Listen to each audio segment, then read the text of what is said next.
Baiklah, Assalamualaikum warahmatullahi wabarakatuh. Waalaikumsalam warahmatullahi Waalaikumsalam wabarakatuh. warahmatullahi wabarakatuh. Perkenalkan, nama Bapak Mamat Ilham Chandra. Di pagi yang cerah dan penuh semangat ini, kita diberi kesempatan kembali untuk bertemu di pembelajaran daring. Nah, di sini saya ditugaskan untuk mengajar mata pelajaran algoritma dan pemrograman. Nah, di sini Ananda semuanya, apakah sehat walafiat? Sehat, Pak. Sehat, Pak. Apakah sudah sarapan? Apakah Ananda sudah sarapan? Sudah, Sudah, Pak. Pak. Penuh Belum, semangat Pak. ya hari ini ya. Belum, Pak. Kemal belum sarapan? Belum, Pak. Wah, nanti kurus Kemal nanti ya. Iya, udah. Ya baiklah, di sini siapa ketua kelasnya? Kemal, Pak. Nah, gimana ini ketua kelas belum makan ini? Ya, sebelum kita memulai pelajaran, kita absen dulu. Asyifa Rahmani, Hadir, Pak. Dinda Aulia, ada yang tahu kemana Dinda Aulia? Gak ada, Pak. Oh, baik. Fatimah Zahra, Hadir, Pak. Hafiz Hadir, Alamin, Pak.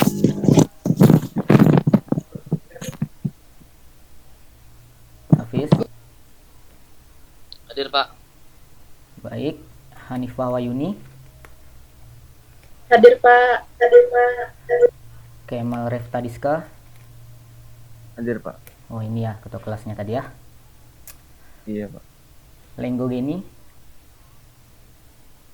Hadir, Pak. ini kenapa kameranya mati nih? Izin, Pak. Soalnya itu putus terus, Pak, kalau hidupin itunya. Kayaknya sinyalnya nggak kuat, Pak. Oh, kalau putus sambungin lah. Baik, Pak. Selanjutnya Lisa Rahmanita. Hadir, Pak. Oh, baik. Muhammad Syahroni Al-Kausar. Menghilang terus, Pak. Oh, tidak pernah masuk dia. Sering begadang dia itu, Pak. Oh, nonton MU dia semalam ya Kemal ya. Iya, Pak. Saya juga, Pak. Oh, Kemal juga. Pantasan telat tadi. Nur Hidayah, Hadir, Pak. Ridho Wahyudi, Hadir, Pak. Robi Aufi, Hadir, Pak. Teguh Ramadan. Ada Teguh Ramadan? Ada, Pak. Pak. Nggak ada dari awal pertemuan, Pak. Oh, nonton MU terus dia nih ya.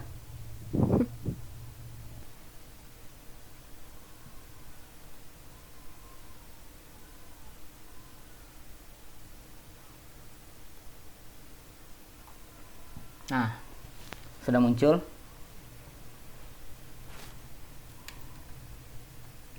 Sudah, Pak. Sudah, Pak. Ya, baiklah. Di sini kita akan memulai pelajaran algoritma dan pemrograman. Apakah slide Bapak bergerak? Sudah, Pak. Nah, baiklah. Di sini ada kompetensi dasar. Kompetensi dasar 3.1 menerapkan alur logika pemrograman komputer. Nah, selanjutnya ada tujuan pembelajaran. Seperti saat sekarang ini yang kita lalui adalah pandemi COVID-19. Nah, di sini kita hanya bisa tatap muka via daring. Nah, melalui proses pembelajaran online, peserta didik dapat menjelaskan, menerapkan, dan membuat algoritma pemrograman dan flowchart dengan benar, serta menerapkan dalam kehidupan sehari-hari dengan menunjukkan sikap disiplin, rasa ingin tahu, dan kerja keras. Nah, selanjutnya ada indikator pencapaian kompetensi. 3.1.1 menghubungkan alur logika pemrograman dengan penyelesaian masalah sehari-hari. 3.1.2 menerapkan algoritma pemrograman dalam menyelesaikan masalah. 4.1.1 membuat alur program menggunakan teks atau algoritma. Nah, selanjutnya kita masuk ke materi. Pemrograman dasar dan algoritma.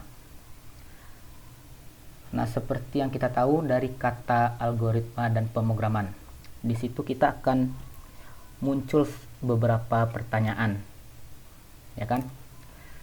Salah satunya yaitu apa itu program. Nah, di sini ada yang bisa bantu Bapak menjawab definisi dari program itu sendiri.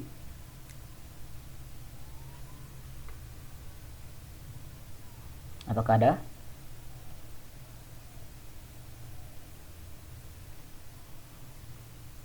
Halo?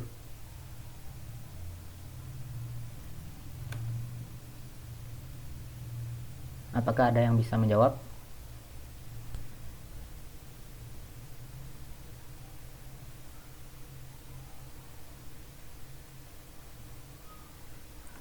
Ya udah, sepertinya tidak. Ya, apa itu program? Program merupakan serangkaian instruksi berurutan yang ditulis untuk melakukan serangkaian tugas pada komputer. Nah, di dalam komputer ini ada beberapa tugas yang bisa dibebankan kepadanya dan yang tidak. Nah, mengapa demikian? Karena komputer tak memiliki kemampuan untuk menyelesaikan masalahnya sendiri. Nah, komputer hanyalah berupa alat yang digunakan untuk melakukan perhitungan-perhitungan dan serangkaian tugas yang dibebankan kepadanya. Di sini komputer ada juga tugas yang bisa dibebankan kepadanya seperti perhitungan-perhitungan dan lain-lain. Nah, yang tidak bisa dibebankan kepadanya atau normalnya tidak ada di komputer pada awalnya, itulah yang disebut dengan program. Nah, sampai di sini ada yang belum paham? Paham, Pak. Nah, baiklah. Program itu sendiri akan dibuat oleh seseorang. Nah, seseorang itu disebut dengan programmer atau pembuat program disebut sebagai programmer. Nah, di sini Anda sekalian ada yang cita-citanya jadi programmer?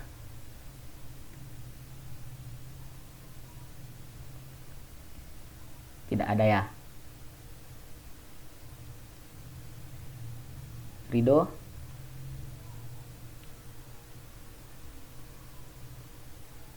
Kenapa diam, Rido? Sinyal kurang bagus, Pak. Oh, sinyal kurang bagus. Baik, baik. Iya, Pak. Kemal, Jadi tadi guru aja, Pak. guru apa Kemal? Guru di SMK aja dah, Pak. Oh, bagus, bagus. Untuk mencerdaskan anak bangsa ya Kemal ya. Iya, Pak. Baik. Nah, penghubung antara program dan si pembuat program ini kan tidak langsung jadi program tersebut. Nah, si pembuat program atau programmer ini membuat program itu menggunakan bahasa pemrograman. Nah, seperti yang ada di slide layar laptop Ananda sekalian, program dibuat dengan menggunakan bahasa pemrograman sebagai alat untuk mengungkapkan ide sang programmer agar dapat dijalankan oleh komputer.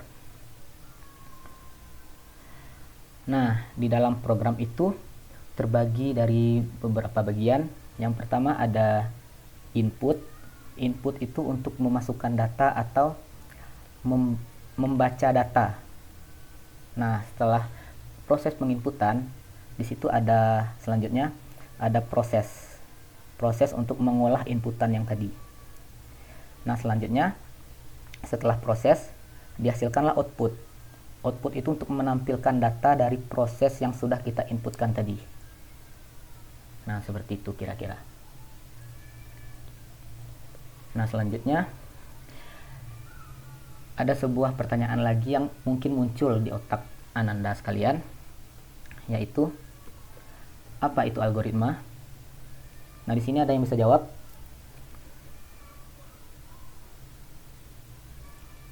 Lisa bisa jawab? Kenapa kamera Lisa dimatikan?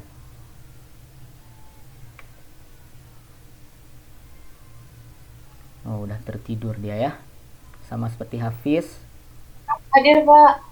Kenapa kameranya dimatikan? Bentar, Pak. Tidur ya? Enggak, Pak. Hafiz? Jaringan. Sinyal pak, sini hujan pak, ngeluh pak. Oh, sinyal. Padang hujan ya? Ya pak. Nah, Saya bisa jawab algoritma, Pak. ya silakan, bisa. Algoritma adalah metode efektif diekspresikan sebagai rangkaian terbatas dari instruksi yang telah didefinisikan dengan baik. Ya, terima kasih Lisa. Ya, benar sekali. Di sini dituliskan, algoritma adalah urutan langkah-langkah logis penyelesaian masalah yang disusun secara sistematis. Nah, di sini agar lebih jelas pemahamannya, saya mempunyai sebuah contoh kasus. Nah, terlihat di layar monitor Ananda sekalian. Lihat Pak. Lihat, Pak. Nah, di sini ada sebuah gambar, yaitu ada gambar dua buah ember, ember A dan ember B. Nah, di sini diketahui ada dua buah ember. Ember A berisi air berwarna merah, sedangkan ember B berisi air berwarna biru. Nah, masalahnya di sini adalah bagaimana algoritma untuk menukarkan air berwarna merah dari ember A ke ember B dan sebaliknya, air berwarna biru dari ember B ke ember A. Nah, itu bisa kita artikan sebagai arti algoritma nantinya. Selanjutnya kita masuk ke penyelesaian dan hasil. Nah, di sini penyelesaian yang tadinya cuma ada dua ember. Nah, di sini kita akan menambahkan satu wadah lagi, yaitu kita beri nama ember C. Nah, selanjutnya kita tuangkan air berwarna merah dari ember A ke ember C. Nah, selanjutnya tuangkan air berwarna biru dari ember B ke ember A. Dan yang terakhir, tuangkan air berwarna merah dari ember C ke ember B. Nah, hasilnya gimana? Kita hubungkan penyelesaian dengan hasil. Yang pertama, ada tambahkan satu ember baru yang disebut dengan ember C, dan hasilnya menjadi ada 3 buah ember. Nah, selanjutnya tuangkan air berwarna merah dari ember A ke ember C, dan jadinya ember A menjadi kosong, sedangkan ember C berisi air berwarna merah. Selanjutnya, tuangkan air berwarna biru dari ember B ke ember A, yang jadinya ember A berisi air berwarna biru, sedangkan ember B kosong. Dan yang terakhir, tuangkan air berwarna merah dari ember C ke ember B, yang nantinya akan menjadi ember B berisi air berwarna biru, dan ember C kosong. Nah, di sini bisa kita lihat bahwa perpindahan air yang tadi, masalah tadi, terselesaikan karena ember A telah berisi air berwarna biru dan ember B berisi air berwarna merah. Nah, di sini bisa kita tangkap arti sebenarnya dari algoritma itu adalah metode penyelesaian yang terstruktur dan beruntun. Seperti contoh kasus ini, yang tersusun dengan sedemikian rupa sehingga mendapatkan hasil dari masalah itu sendiri. Nah, sampai di sini ada yang belum paham? Paham, Pak. Ya, baik. Selanjutnya kita lanjut. Nah, pertanyaan yang terakhir itu yang muncul adalah apa hubungan antara algoritma dan program? Nah, di sini sekali lagi ada yang bisa bantu menjawab untuk pertanyaan itu?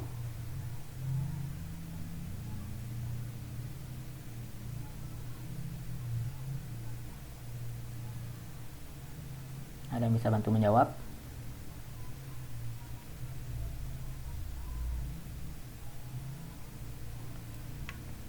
Ya, sepertinya tidak.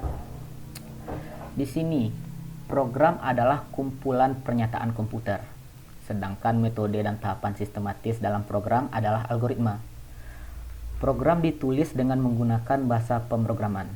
Jadi bisa disebut bahwa program adalah suatu implementasi dari bahasa pemrograman. Nah, di sini Program itu adalah seperti definisi tadi, berupa instruksi yang terstruktur atau berurutan yang akan dibebankan kepada komputer. Nah, sedangkan metode atau cara penyelesaian pembuatan program itulah yang disebut dengan algoritma. Program dan si pembuat program dijembatani oleh bahasa pemrograman. Nah, jadi si programmer ini membuat bahasa pemrograman yang terstruktur dan tersusun sehingga bisa dijadikan sebagai program. Nah, jadi program itu adalah implementasi dari bahasa pemrograman itu sendiri. Baiklah, selanjutnya penerjemah bahasa pemrograman.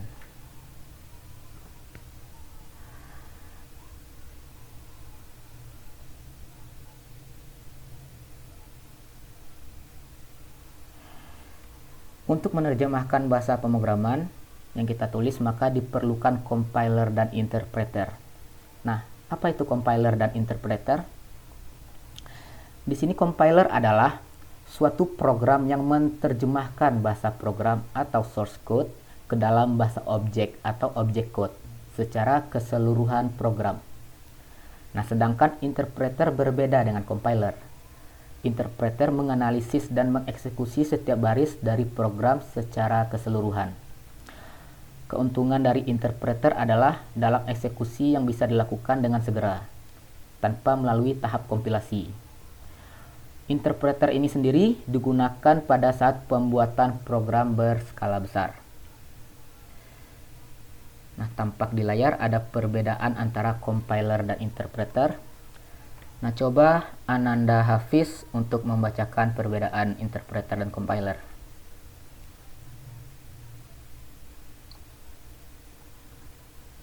Perbedaannya, Pak. Itu ada di slide, ada seperti tabel, silakan dibaca. Perbedaannya itu compiler itu menerjemahkan secara keseluruhan, sedangkan interpreter menerjemahkan instruksi per instruksi. Pada compiler, bila terjadi kesalahan kompilasi, maka source program harus diperbaiki dan dikompilasi ulang. Dan pada interpreter, bila terjadi kesalahan interpretasi, dapat diperbaiki. Pada compiler dihasilkan objek program, dan sedangkan di interpreter tidak dihasilkan objek program. Pada compiler dihasilkannya executable program, dan sedangkan di interpreter tidak dihasilkannya executable program. Pada compiler, proses pekerjaan program lebih cepat, dan sedangkan di interpreter proses pekerjaannya lebih lambat. Pada compiler, yaitu source program tidak dipergunakan hanya bila untuk diperbaiki saja, sedangkan di interpreter source program terus dipergunakan. Dan pada compiler, keamanan dari program lebih terjamin, sedangkan di interpreter keamanan dari program kurang terjamin. Ya, baiklah, terima kasih Ananda Hafiz. Oh, nanti kalau udah bagus jaringannya tolong dihidupkan kameranya ya, Hafiz sama Lenggogeni. Ya, baiklah, itu adalah penjelasan tentang perbedaan antara compiler dan interpreter. Nah, selanjutnya kita masuk ke paradigma pemrograman. Yang pertama ada pemrograman prosedural. Pemrograman prosedural berdasarkan urutan-urutan atau sekuensial. Program adalah suatu rangkaian prosedur untuk memanipulasi data. Prosedur merupakan kumpulan instruksi yang dikerjakan secara berurutan. Nah, harus mengingat prosedur mana yang sudah dipanggil dan apa yang sudah diubah. Itu untuk pemrograman prosedural. Selanjutnya ada pemrograman fungsional. Pemrograman fungsional itu sendiri berdasarkan teori fungsi matematika. Nah, fungsi tersebut merupakan dasar utama dari program itu sendiri. Selanjutnya ada pemrograman terstruktur. Pemrograman terstruktur ini secara berurutan dan terstruktur cara pembuatannya. Nah, selanjutnya program dapat dibagi-bagi menjadi prosedur dan fungsi. Selanjutnya ada pemrograman modular. Pemrograman modular ini membentuk banyak modul. Sedangkan modul itu sendiri merupakan kumpulan dari prosedur dan fungsi yang berdiri sendiri. Sebuah program dapat merupakan kumpulan modul-modul itu sendiri. Contohnya seperti modula atau ADA. Selanjutnya ada pemrograman berorientasi objek. Pemrograman berorientasi objek ini pemrograman yang berdasarkan prinsip objek, di mana objek memiliki data, variabel, properti, dan metode, event, prosedur yang dapat dimanipulasi, seperti C++, objek Pascal, dan Java. Selanjutnya ada pemrograman berorientasi fungsi. Pemrograman berorientasi fungsi ini pemrograman yang berfokus pada suatu fungsi tertentu, seperti contohnya SQL, HTML, dan lain-lain. Dan yang terakhir ada pemrograman deklaratif. Pemrograman deklaratif ini mendeskripsikan suatu masalah dengan pernyataan daripada memecahkan masalah dengan implementasi algoritma.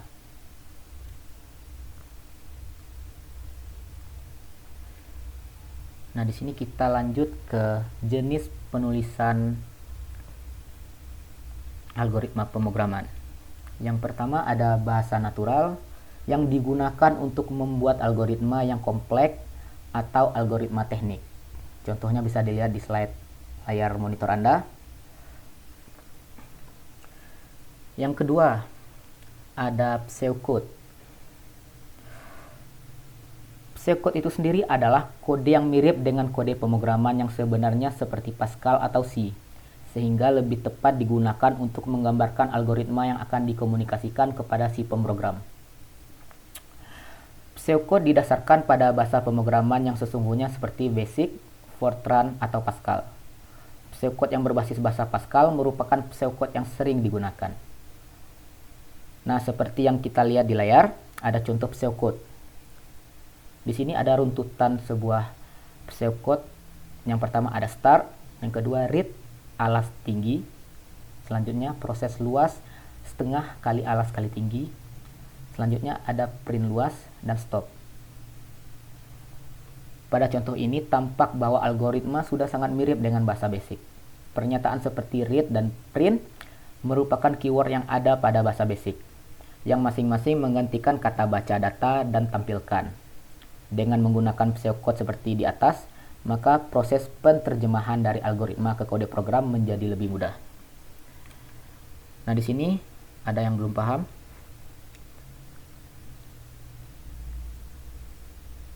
Ini kenapa banyak yang hilang dari kameranya ini ya? Jaringan bermasalah, Pak. Asifa tidak menghidupkan kamera. Ini Nur Hidayah sudah hilang dari layar.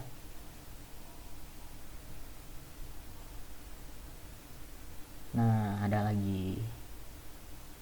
Kemal, sehat? Aman? Sehat, Pak. Aman. Ya, baiklah. Sampai di sini ada yang belum paham atau ada yang ingin ditanyakan? Sudah paham, Pak. Baiklah, terima kasih Anda Darogi. Selanjutnya kita masuk ke flowchart. Flowchart atau biasa disebut dengan diagram alir adalah skema atau bagan yang menunjukkan aliran atau flow di dalam suatu program secara logika. Nah, selanjutnya flowchart merupakan alat yang banyak digunakan untuk menggambarkan algoritma dalam bentuk notasi-notasi tertentu yang memperlihatkan urutan dan hubungan antar proses beserta pernyataannya. Gambaran ini dinyatakan dengan simbol. Nah, di dalam flowchart ini nantinya akan dinyatakan dengan beberapa buah simbol yang memang sudah ada pada flowchart itu sendiri, yang disebut dengan notasi. Di sini, walaupun tidak ada kaidah-kaidah yang harus ditetapkan untuk penyusunan flowchart, namun sedikit ada beberapa anjuran. Yang pertama, hindari pengulangan proses yang tidak perlu dan logika yang berbelit, sehingga jalannya proses menjadi singkat. Nah, selanjutnya ada jalannya proses digambarkan dari atas ke bawah. Nah, yang dari atas dimulai dengan titik start dan yang paling bawah diakhiri dengan titik end atau selesai. Nah, bisa dilihat sendiri di layar, itu adalah beberapa simbol atau notasi yang ada pada flowchart itu sendiri. Yang pertama ada terminator untuk memulai permulaan atau akhir program, yang tadinya titik start dan titik end di awal flowchart dan di akhir flowchart. Dan di antara baris-baris flowchart itu sendiri diberikan tanda panah agar lebih memperjelas arah dari flowchart itu sendiri, yaitu garis alir atau flow line.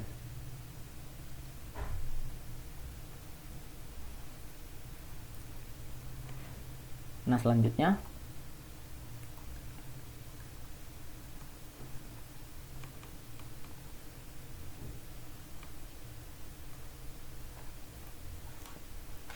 tunggu sebentar.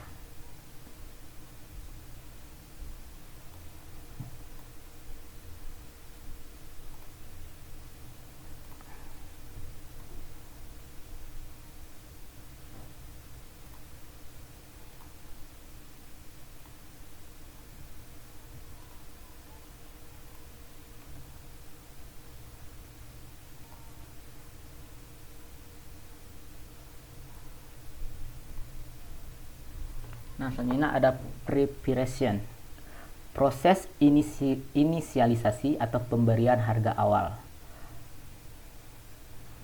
Nah, selanjutnya ada proses, yaitu untuk memproses apa inputan yang kita masukkan tadi untuk menjadi output yang dihasilkan nantinya. Nah, selanjutnya ada notasi input dan output data, yaitu input untuk memasukkan atau membaca data yang kita masukkan. Nah, sedangkan output adalah menampilkan hasil proses dari inputan itu sendiri. Nah, selanjutnya ada beberapa lagi notasi-notasinya. Sekarang kita masuk ke contoh. Contoh di sini ada yang tadi saya bilang, paling atas kita beri dengan notasi mulai. Nah, selanjutnya ada garis alir atau flow line yang menunjukkan arah ke bawah. Nah, jadi flowchart ini menunjukkan arah dari atas ke bawah. Selanjutnya ada inputan baca data.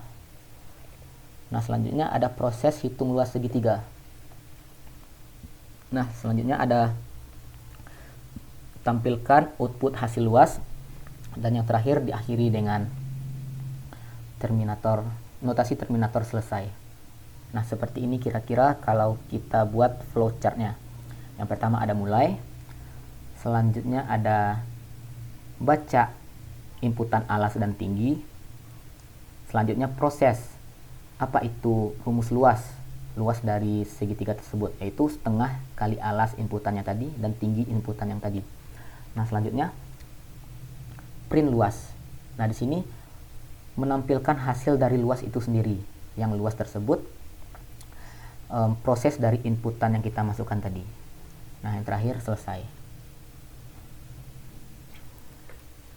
Sampai di sini ada yang belum jelas?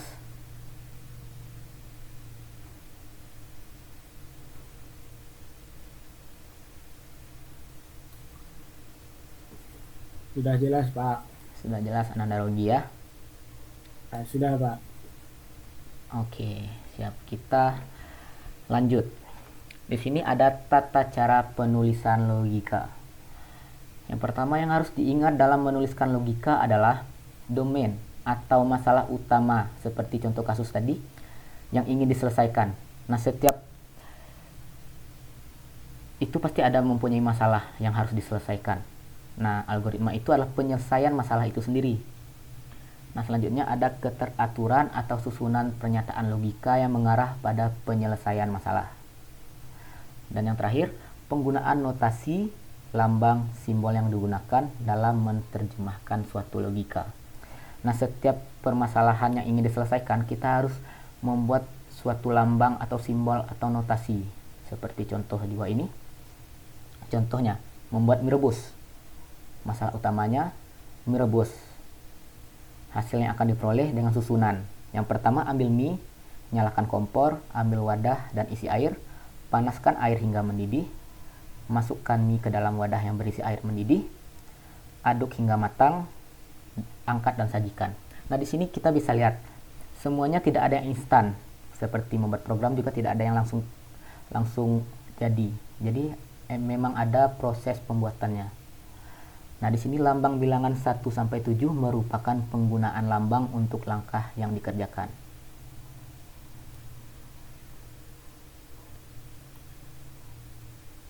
Nah, di sini ada yang ingin ditanyakan?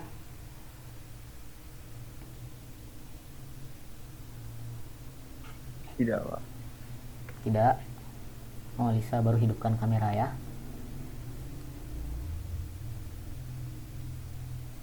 Rido, ada yang ingin ditanyakan? Tidak, Pak. Oh, baiklah. Di sini siapa yang belum hadir?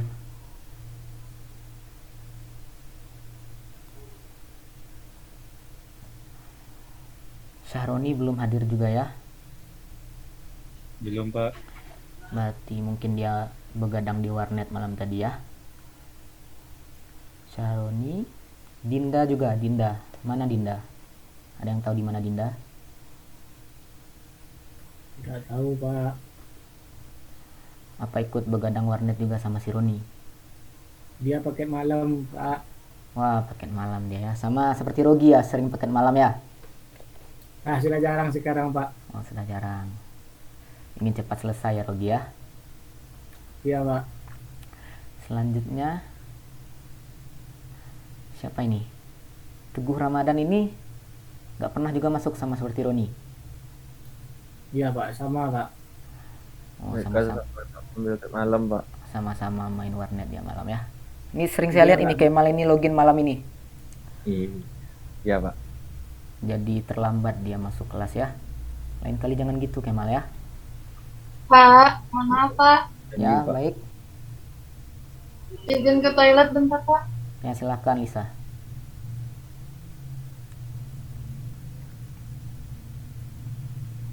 Nah, itulah perkenalan pertama untuk algoritma dan pemrograman itu sendiri. Nah, di sini ada yang belum paham. Yang belum paham ditanyakan Ananda sekalian.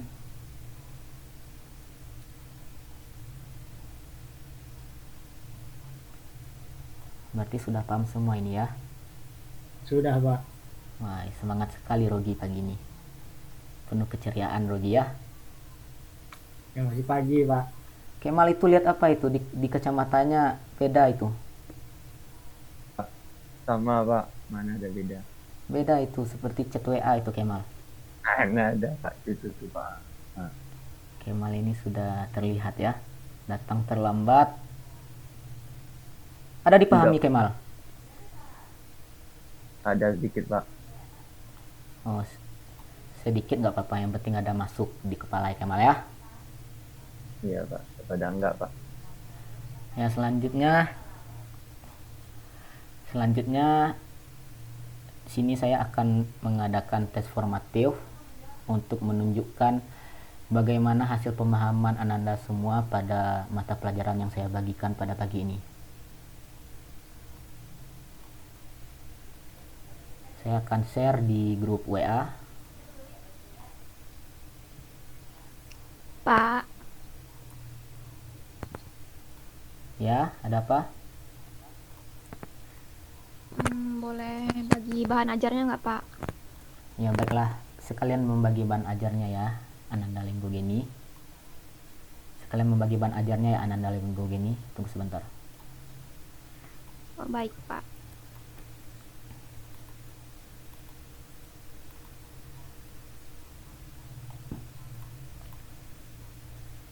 Di sini ada yang mau ditanyakan kepada teman-temannya juga boleh, atau apa gitu. Jangan diam-diam. Semangat pagi itu perlu.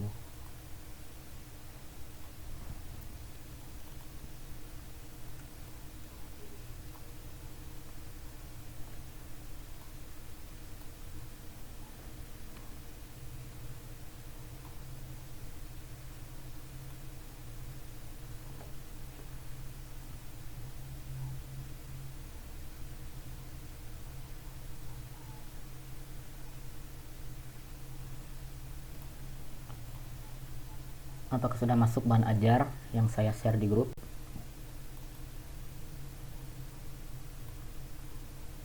Sudah, Pak.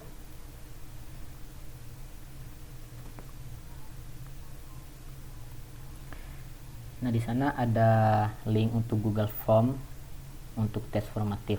Silakan diisi. Dan saya harapkan di sini mengisinya dengan nama Anda sendiri, tidak nama yang aneh-aneh. Dan silakan isi dengan benar. Saya yakin Anda semuanya sudah paham dan bisa mengisinya dengan baik.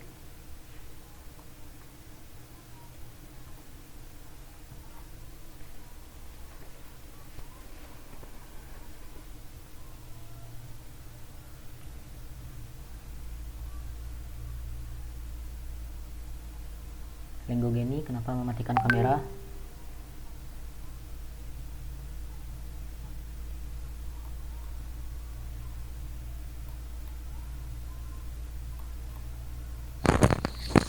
Takutnya nanti itu Pak terputus Pak.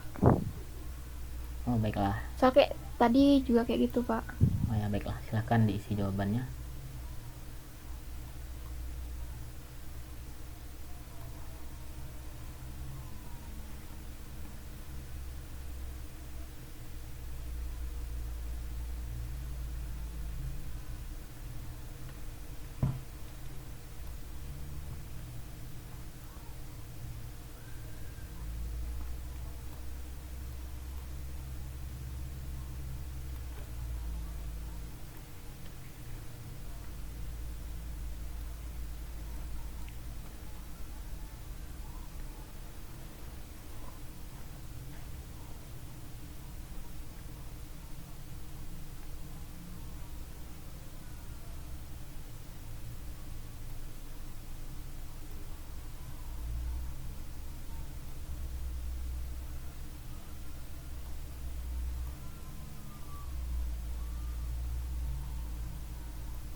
Saya sudah selesai, Pak.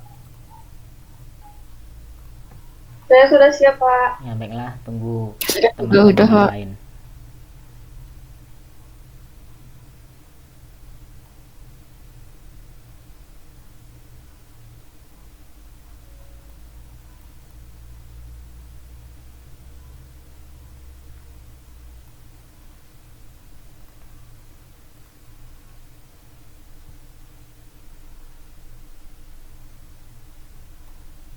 Yang hadir 9 orang ya.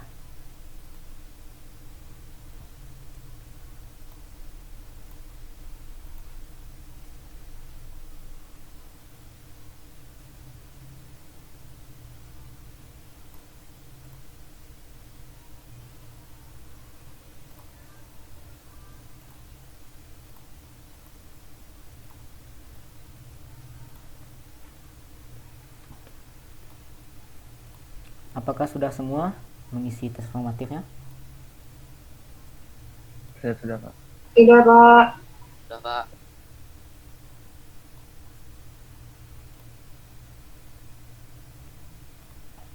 Baru 7 yang mengisi. Siapa yang belum?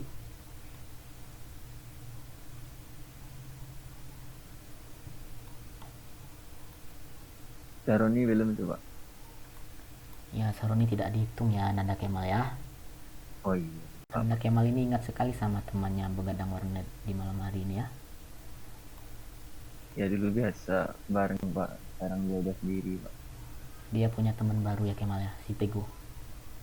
Iya, dia Iya, Pak. Dia mabar ya, terus Pak.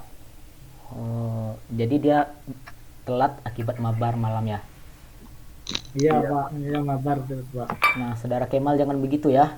Tadi udah telat. tadi saya nonton MU, Pak. Ya, nonton MU nggak apa-apa, tapi masuk kelas itu lebih penting daripada nonton MU ya, Ananda Kemal ya. Iya, Pak. Menang MU malam tadi. Menang, Pak. MU, Pak. Alhamdulillah.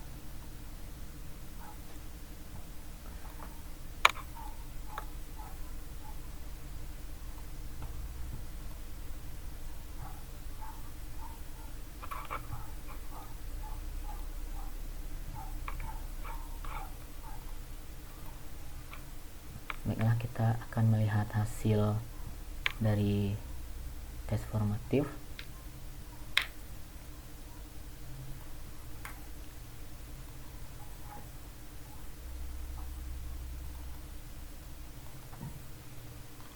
Saya berharap bisa mendapat nilai yang tinggi untuk Ananda sekalian.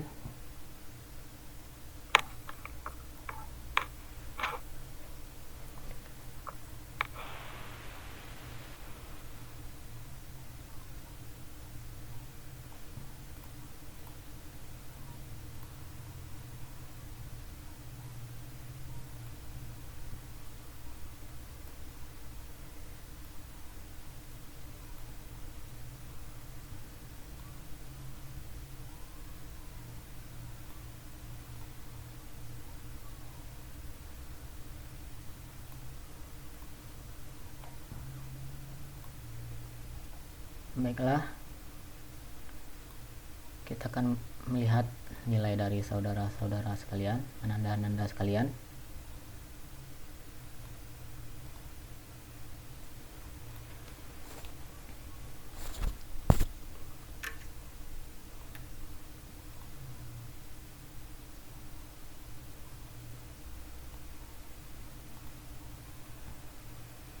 Sudah tampak di layar Anda. Di sini Fatima Zahra mendapat nilai 80, Rogi Aifi 80, Lisa Rahmanita 100, Hanifah 100, Kemal 80, Hafiz Al-Amin 80, dan Ridho Ayudi 100.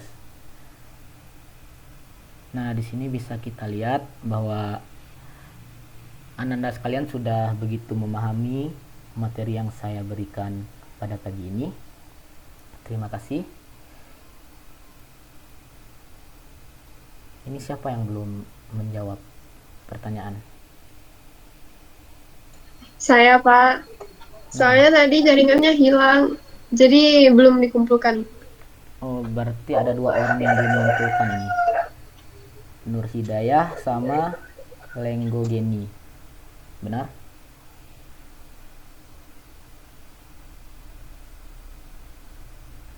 Asifa, kenapa matikan kamera? Lagi makan.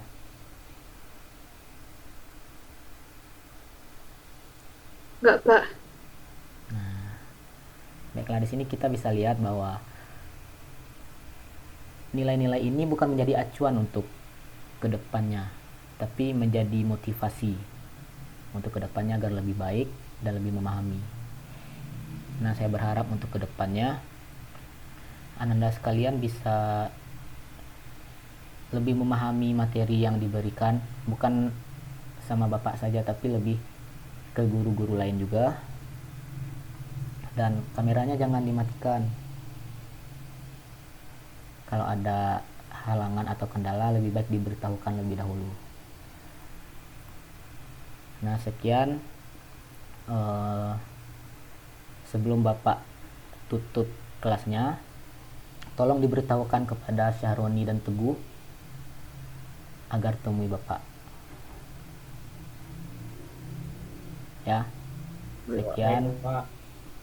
Bapak tutup kelasnya. Kembali bertemu di minggu depan. Assalamualaikum warahmatullahi wabarakatuh. Waalaikumsalam warahmatullahi wabarakatuh. Warahmatullahi wabarakatuh.